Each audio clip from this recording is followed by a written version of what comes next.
হাবিবাল্লাহ হুজুর ডান দিক চাইলাম এটা তো পেলাম না, বাম দিক চাইলাম এটা তো পেলাম না, আল্লাহ জান্নাতে আপনার সামনের দিকে জায়গাটা চাই।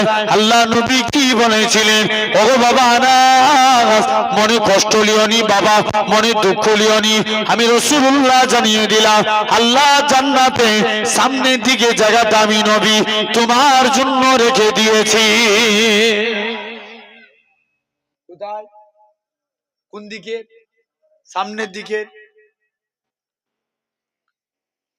গজল এখন ওয়াজ হচ্ছে না, কি করবো এখন, ওয়াজ না গজল কোনটা হবে? হ্যাঁ